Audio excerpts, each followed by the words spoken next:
because when I came home after 8 years, I paroled out to my brother's walk-in closet.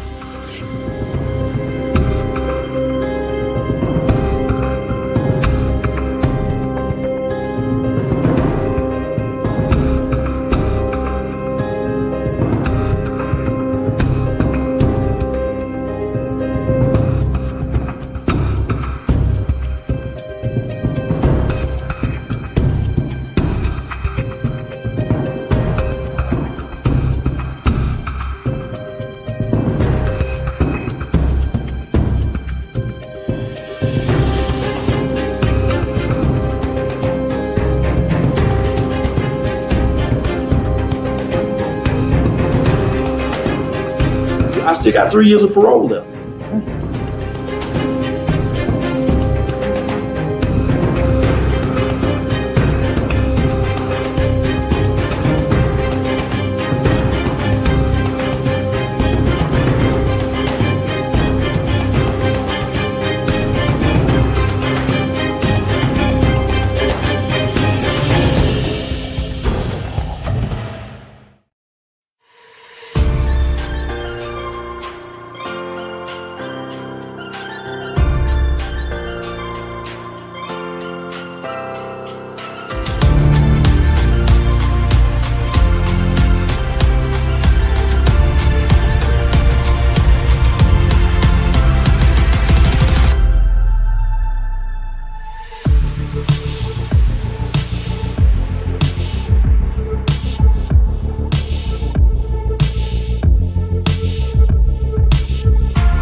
Hello, everybody. Welcome to From Felon to Fabulous. I'm your host, Brenda Ringwood.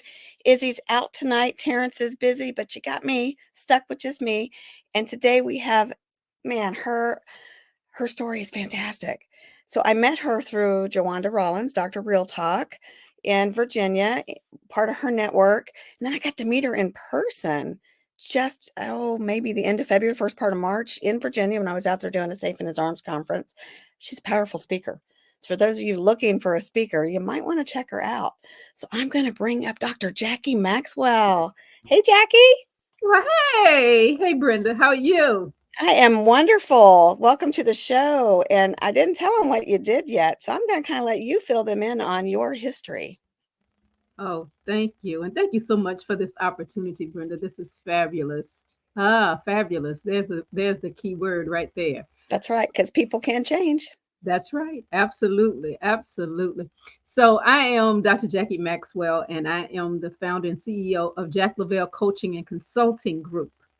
But I think what Brenda is talking about is my longevity with corrections. And yes. And so I'll just give a little bit so we can continue to talk. But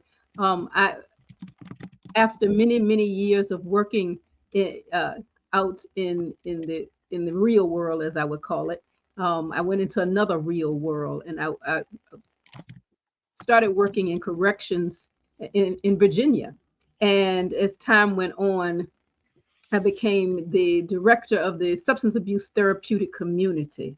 And that was a tremendous learning experience. And that's one of those words we use in TC, learning experiences. But without a doubt, it was life changing for many men, many women, and even adolescents. And, Yes. and you, when lives and mindsets change, you change with it. You can't help, but you can't sit back and just watch. You're a part of the experience. And it is an experience. So how did you get involved? I mean, what was the reasoning behind that? What was the passion, the why? 'Cause that's a Mm, tough job. yes, yes. Well, something that I kind of ran from and avoided. So I grew up in a home in which I had wonderful parents, and but uh, but I could see that something just wasn't just right as far as and what I learned later on, it was the Mm, alcohol use and abuse in my home concerning my father. And so as years went on, and I knew I wanted to be in the helping profession, and I was aware that my father had gone to treatment and his life had changed, and that was exciting. But I recognized, even as I studied counseling, mhm. that I had never addressed anything concerning being the child of an alcoholic. And I even remember being in classroom one time, and they asked me to do a role play, and I was the child. And I remember when we finished that evening, it was a night class. I said to the professor, I said, that got real. She said, yeah, I can tell. I saw that it was real. And so I said, well, I will never work with that population, persons in recovery. I want to work with people who want to be helped. Oh, yes. Hmm. So, as God in His infinite wisdom would have me, I, I went on and got obtained my master's degree in guidance and counseling, and I got a interview, and it was about 3 hours away from where I was studying, and I was excited. I was going and went to the interview and got the job. Didn't even know what I was, I didn't know what kind of job it was. I just knew it was, in the field, within the field. And I was, to my surprise, I was going to work in a therapeutic community as a counselor. I didn't know what a therapeutic community was. I hadn't studied anything about anything. I hadn't even studied about substance abuse because, as I said, Brenda, I was kind of running from myself, so to speak, Right. Mhm. avoiding my issues by not addressing them, but I was going to help somebody else. And I think that's another show. Okay. There's some Uh, truth in that. There's some truth in yeah. that. Mm. Mhm. And so, and so as I started actually, you talk about on the job training, that's what it was. But I was on the job growing. I really was Mm. growing and developing and maturing. But I also saw how much I enjoyed what I later learned was the social learning model. And so I really connected with that. As time went on, I left that environment, but this was early on when really women were not going to prison. They Mhm. were coming to, they were going, the judge was saying, you got a family, I'm gonna send you to treatment. And this was long, intense. I'm so glad I had this opportunity, but it was long, intense, like 2 years in treatment. Mm. Wow. Yeah. Wow. And It there was. We were Mhm. just talking a little bit about that prior too. Sometimes they just wanna send you for 30 days, and that's just not enough time. And I've seen a lot of women, when I was incarcerated, I, of course, was with women, not with the men, that Mhm. really were just addicts that could have maybe not even really been in prison. Just they were Absolutely. addicts, and, there was no treatment for them once they got there. You went through your withdrawals, you maybe got some drugs to help you through that, and then that was really it, and I saw things behind the wall that I really would have never guessed happened. Mhm. So these addicts, their mindset, they're looking for things because they're trying to get that high, right? They're trying to have that whatever's going through their mindset. Talk about why that is. Well, I think you touched on it. You hit on it when you said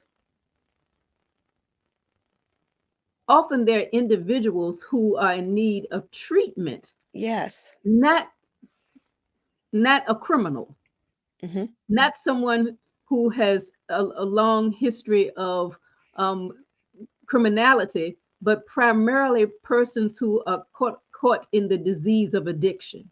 Right. And so while the onset of my career, I got to experience treatment, as a treatment provider for persons who needed treatment. And what was said to me, and this aligns with what you're talking about, is in a few years, you won't be able to find this kind of treatment on the streets. Wow. Like, really? Now that was almost prophetic. It was like, and then who was my supervisor as well as the manager of this therapeutic community, he said, you won't be able to find this length of treatment, 18, 24 months in treatment, not on the street, but inside of prisons. Right. And so Brenda, my immediate response as a 20-some-year-old woman, I said, well, you won't have to worry about me. I ain't going to a prison. And you never know. 30 years later, yeah, that's where I was. And so now let's clarify that she was not in prison. She was working in prison. That's right. I was working in prison. And I think, as you said, so what happens with that mindset, or what's really going on? There are times in which I saw over and over and over, I saw women, I saw men, and saw adolescents who really needed treatment, not necessarily the experience. Now, had they done something wrong, or had they made some poor choices and had to pay, there were repercussions because of that. Yes. Right. Absolutely. Yes. But I'm just not so sure that years and years of prison is the answer. Right. And Right. let me tell you, I saw a lot. You still get drugs in prison. And if you don't get the actual drugs who are being brought in from people on the outside through the mail, through other guards, through the suppliers, through whatever, you're creating your own by taking other people's drugs. I've seen them cheek their drugs in the pill line, spit them out, sell them to people who were addicts. They crush them up. They either take them all or they snort them. I've seen it. The things that they make for that little tiny satisfaction. Right. And I'd never witnessed that. I'd witnessed addicts, I've witnessed drunks, I've witnessed people who were high, but I had never witnessed what goes through their mind, because I'm thinking, why would you do that? And it really is something that they can't control. Right. We're talking about addiction. Yes. That drug-seeking behavior does not just end when you get incarcerated. That's right. That's right. We're talking about the disease of addiction. Okay, let's change it up. Let's say you love sweets. That you just want, you love cookies and pie and dessert after lunch, something good and sweet. You're talking my language. Right. And the reason why I know about it, because that I can identify. And I think this is key here, in that as I continue to work around and understand the disease of addiction, I realized, I'm going to go back to what I first started talking about. I realized that was my place of comfort. I realized that that's what I sought. You know how we'll say something like this, Brenda, I sure could use me something good to eat. Yes. Or we use the language of, just some comfort food, some mac and cheese, or some chili, or, anything that's soothing and calming. And typically is something that's going to, I'm thinking, help me to feel better. So when we don't want to feel, we suppress it. We use something, some chemical, and for me in this case it was sugar. Yeah. And so even when we are trying to eat healthy, and I've seen this happen for myself, there were triggers that caused me to continue to seek after the sugar. That's right. I mean, it might have been sugar-free chewing gum, Brenda, but it was still sweet. Triggered. That's right. Mm-hmm. Yes. And you were that's still looking for that satisfaction. You're still looking for that satisfaction. Because if you haven't learned how to deal with those feelings and those emotions, and only to suppress them, to stuff them, to avoid talking about them, then it becomes really, that becomes your focus in everything you do. And and then as we talk about, as you talk about different types of drugs and all that, it changes. But without a doubt, I had that opportunity to have that experience of working with individuals in a treatment environment, and then going inside and then taking treatment inside of the prison. And so taking therapeutic community inside of the prison. Yeah, that was major. What's the worst thing you saw? The worst thing. I would say what challenged me the most is working with someone for years, depending on their sentence, and seeing them return in a few months. Yeah. You want so much more for them. Right.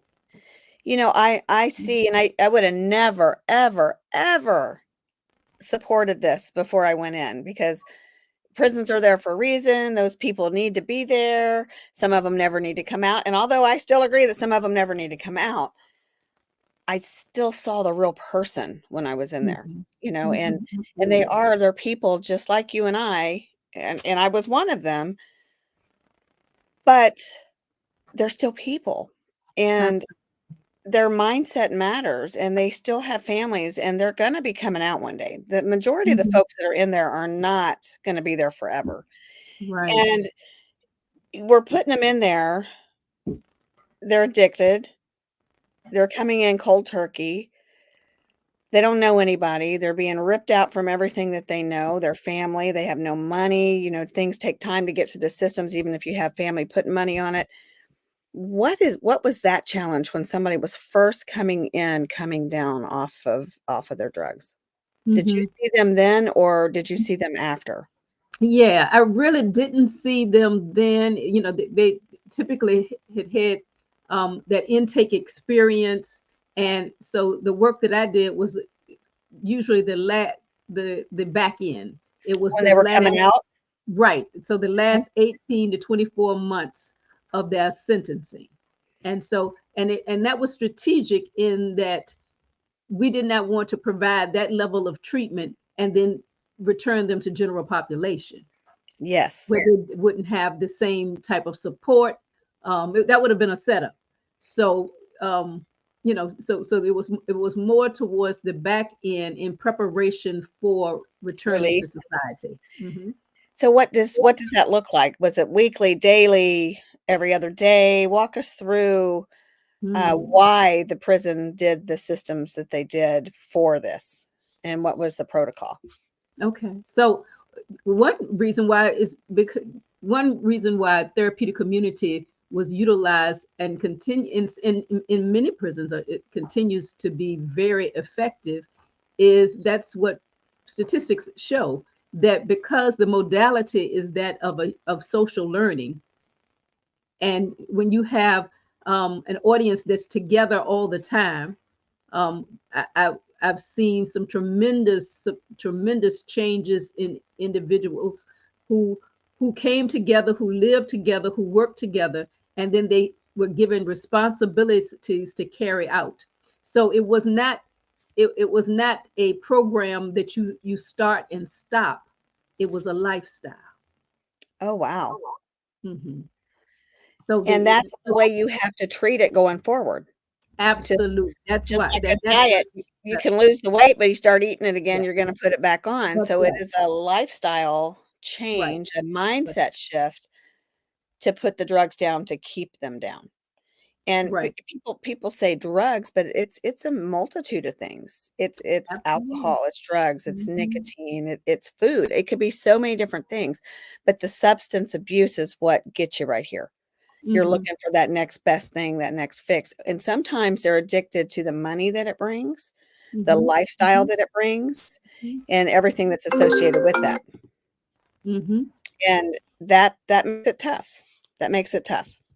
Right. Very tough. Very tough. But I saw a lot of successes, and still now, I might be at a restaurant and someone says, it calls me by name, as they remember me, whether it was before, when I was Miss White, or when I was Mrs. Maxwell or Dr. Maxwell, but I immediately know this is someone whose life has been changed, and so when they reach out, I reach back and I let them know I celebrate their victory with them. I celebrate their Which is a victory. good thing. Absolutely. Which Absolutely. Yeah. which is a good thing. So Hmm. what is the best thing that you saw Hmm. or Let me. experienced? Okay.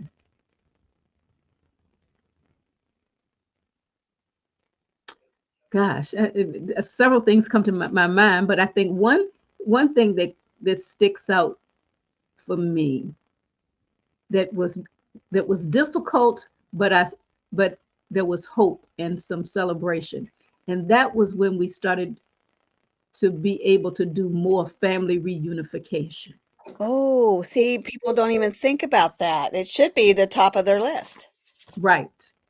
So when we Yes. were able to help families to learn about the addiction, and when families were able to see that this was not just about punishment, that loved one had been given a sentence, but now this is to provide them some hope, and to provide the individual in custody some support, but also to provide the families some support. And Absolutely. yeah, I think that when I saw corrections being willing and desiring to make that connection, and seeing the need, that was exciting for me. I was so glad to be a part of that experience, because I often saw, whether it was young children or older children, but uh, family members who had been torn by the disease of addiction, and torn by years of trying to seek help for their loved one. I've heard for years that alcoholism is not a disease, but what's the difference and I'm not saying I agree with that. I'm just saying that my Mhm. my grandfather drank. There's a lot of drinking in my family that goes on. So, but what is the connection? Because some people would just say, well, alcohol is legal, so it's not an addiction, or it's just a choice. What's the difference between if they're thinking that alcohol is addictive versus shooting up or smoking crack or smoking weed or something like that? I believe over the years we have really developed, and the mindset has shifted. We have such, that um, there was a time in which that was the mindset, that was the thinking, even to the point of persons in recovery. If you were um, addicted to drugs, you went to certain groups and certain environments and certain 12-step meetings. If alcohol was your drug of choice, you you were separated from. And so over the years, those mindsets changed, and as drugs changed, and so that I think there's been a shift in that facet, but we still continue to have some major challenges um, with I the think sometimes alcohol can be worse because it is legal. And because anybody over the age of 21 can go in and buy it. There's there's nothing that says stop. Right. And it kind of aligns with what we were saying a few minutes ago when we were talking about sugar addiction. That's deadly. I mean, it really can Well, be. I can't do the hard stuff, so let me go do the legal stuff, which turns into more and more and more, and it puts you right down on that rabbit hole. Right. It's not. I don't think it's something you can ever do in moderation. Right. I made the choice to put it down when I was 26 and haven't picked it back up. Am I an alcoholic? I don't think so. I wasn't drinking all the time. I actually wasn't drinking that much, but when I did drink, I drank to get drunk, and I didn't like the person that I was, so I decided to put that down. But with somebody who thinks they need it or enjoys what it does for them, it becomes harder and harder to put down. And the same way with the drug. And depending on the communities and the circles that you run in, stuff sometimes is easier to get than you think. Absolutely. When I was at CCA, there was this thing called the Black case, and the Black case was so deep. It was telephones involved where prosecutors and attorneys were listening to phone calls between attorneys and inmates. I never seen anything like it, but cell doors got kicked in and people got arrested inside a prison. U.S. Marshals came in because of drugs, and some of the inmates were conducting a drug ring with some of the leadership from the prison. And it's a big market. It's a big market. And all of a sudden you're used to seeing people that are normal, and you're not having anything, to people acting giddy and stupid. And these folks are just all of a sudden getting high in your pod, and you're like, what in the world? And it's being brought in from the outside, and it is a big business. It is a big business inside of the drugs. Inside of the prison, how do you combat that as an addiction counselor when you're trying, and it's right there in front of them, and they got nowhere to go? So what do I got to lose? Let me get high till it's gone. Well, and one of the things, as I said, when we focus on the social learning model of therapeutic community, it's really establishing a community of healing and hope. Recognizing that in that community, whenever you have a community, you have the common enemies, and if there's a common enemy, that might be addiction, or it might be a experience of relapse. Now, if it was an experience of relapse, yes, you teach, you show, you model what to do when there's relapse. However, if there's someone in the community, in the therapeutic community, that has now violated your cardinal rules: no drugs, no alcohol, no violence, then that's a threat to that hope and that healing within that community. So then that person has to be removed from the community. Yes. And so that but you just said the key word, removed. Right. And so then they might be given additional time, or situations in which they have to be removed from the community and either placed in a general population, or even removed and placed in another institution, in another correctional environment. How hard is it to make that happen? Well, that really depends. That just depends. It depends. I can only speak on my experience in our state. When you have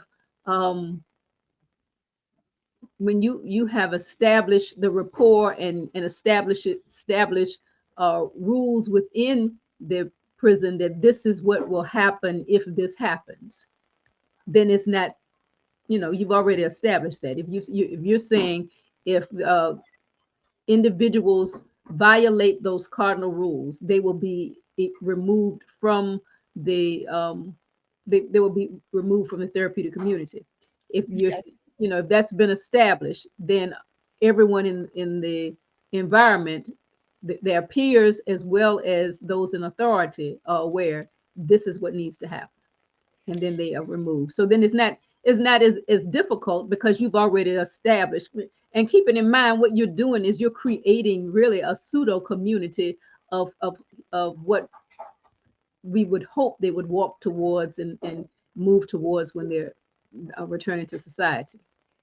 Okay. So now let's shift gears. You did all of this. You've seen some things. You've helped people change their lives, and now you don't do that anymore. What you're doing something else. Tell me what you're doing. Okay. Well, now it's kind of interesting because it kind of there's a bridge here. I didn't just jump from one side of the fence to the other. There's a bridge.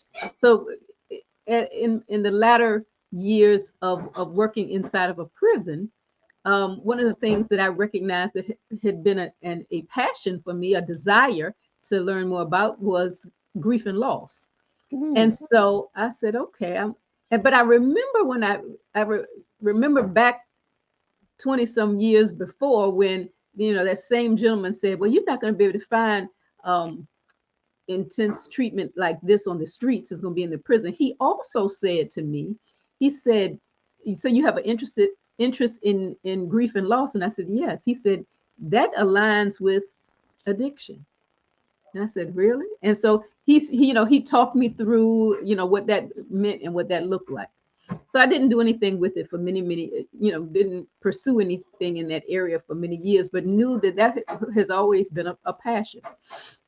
Well, as I fast forward, when I left the correctional environment, right before I did, I introduced treat to the therapeutic community the whole concept of grieving the loss of their drug of choice. And what I heard over and over were persons who were very excited about a concept, a notion that they had not heard before. So wow. what they realized was, for many of them, that they were grieving the loss of something. They were grieving the loss of, there were men and women who talked about the loss of their children. Either they no longer had custody, or their children had lost respect for them, or something of that nature. Grieving the loss of freedom, that was obviously a commonality. Then there were those who talked about losses that they had experienced because of death.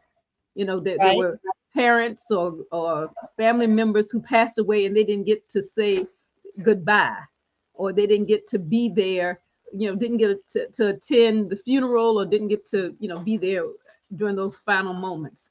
So what transpired is something that was really new and eye-opening for persons in recovery. So being able to, so as I shifted and my career moved outside of the prison, I founded Jacquelin Coaching and Consulting Group, and that's what I'm doing now. Okay. And so I am a grief recovery, certified grief recovery specialist, but I'm also a transformational coach. So I work with individuals who are desiring to have something that's more, better, and different, and don't always acknowledge or recognize that it's an inside job, so to speak. That it's an inside job. Yeah, it's from the inside out. So it's a transformational experience. A shifting and a transforming when you have a little more information about who you are and your identity. And so that's a major part of the work that I do now. And it really kicked off, and it really propelled itself during the heighten of COVID. And as many people, because when we talk about grief, that's a normal and natural response to any change in a familiar pattern of behavior. And absolutely. And so that aligned with some things that returning citizens were experiencing, but then that also aligned with some things in which persons who were just unsure of what was next because lives had changed so much because of COVID. COVID made it changed a lot of things. It changed a lot of things, and people didn't think it was real. People thought it was overkill. People thought so many different things, but the reality is it changed a bunch of things. It did. It shut our country down, and it was a big deal in prisons. I came out 2 years prior to that, but I still had some people that were in there that I knew, and the mindset that if anything was going to be a trigger to search for drugs, to search for something, that would have been a time, because they cut off their visits. And I know it was to protect them and the people bringing stuff in, but everything just kind of got shut down. That also triggers grief. So the two kind of do go together. They do. They kind of go together. So it's been an interesting last 5 years, I would say. Very much so. Yeah. In a perfect world, what would you like to see happen? Wow. That's a loaded question. What would I like to see happen? I would like to see a shift into a space, a place of embracing kingdom principles. When I talk about kingdom principles, I'm talking about, we've gotten off kilter to honoring and respecting in so many different ways, and to bring and I won't even say bring back, but to bring forward some principles that align with Christ. Absolutely, amen to that. When you say not bring back but bring forward, you're right, because sometimes we suppress that. We want to just keep it a secret, So bringing forward is the best way to say that. Completely get that. Well, Jackie, this has been fantastic. Tell us how to get in touch with you. Sure, absolutely. So real simple, jacklavelle.com. That's my website. And then I'm also on all of the social media platforms. And if you go to my website, I would love to reach out to you. I would love for you to reach out to me. And spell the website for me. Spell it out. Okay, it's JACLOV as in victory, ELLE.com. JackLavelle.com. There we go. There we go. Yeah. That's where we get her if you want to reach out. That's right. Grief, substance abuse, any type of transformational coaching, any of that. So do you have a book out? Yes, I do. And I was trying to gather some things, but I am a part of a collaboration called Pursue, Choose Your Goals, and Run After Your Passions in Business, Life, and Leadership. I have this, and I did a chapter with some other amazing women in reference to leadership. And then I also am fortunate to be a part of a collaboration with a woman by the name of Tyrese McAllister.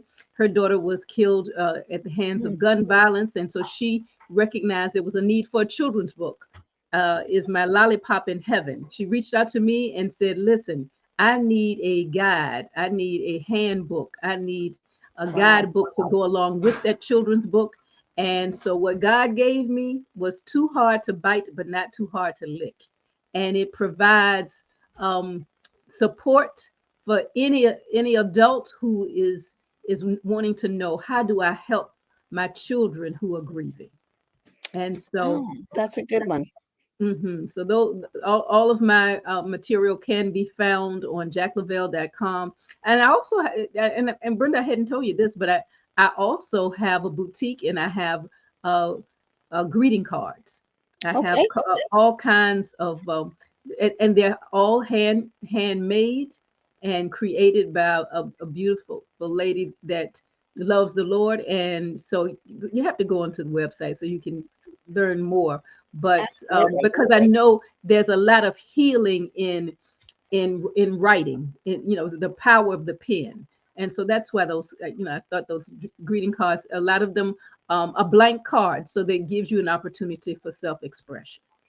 That sounds amazing. Thank you, Jackie. Stay tuned for more encouraging guests and watch some of these commercials. We have a huge event coming up where Kevin Harrington's coming to Kansas City in September. Go on over to comechangeyourlife.com for that. If you want more episodes, go on to our From Felon to Fabulous YouTube or from felontofabulous.com. We've got some stuff coming up that's getting ready to shock you. So thanks for watching, guys.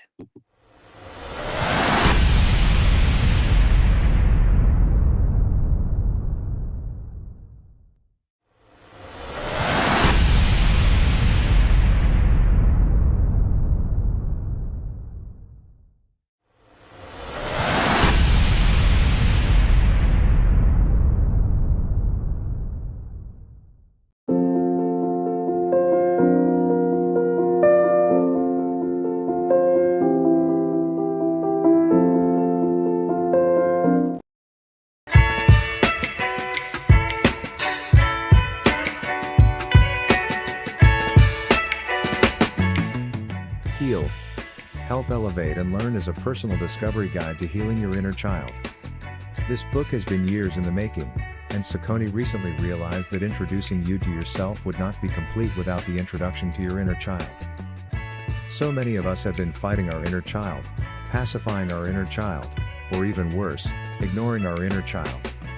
Saucony wants to walk you through the process of making peace with your inner child to help you develop into a person who can thrive in any environment, and then teach others to do the same. Pre-order Heal, and get the audiobook version free.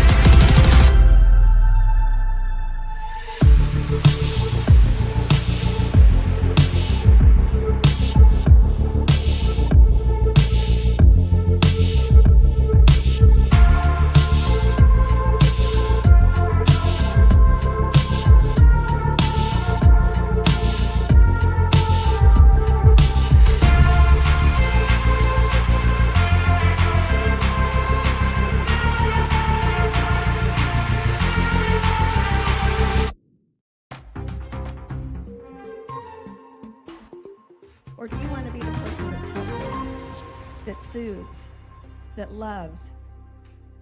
Because you can still stand tall and be as big as you want to be when you are this person.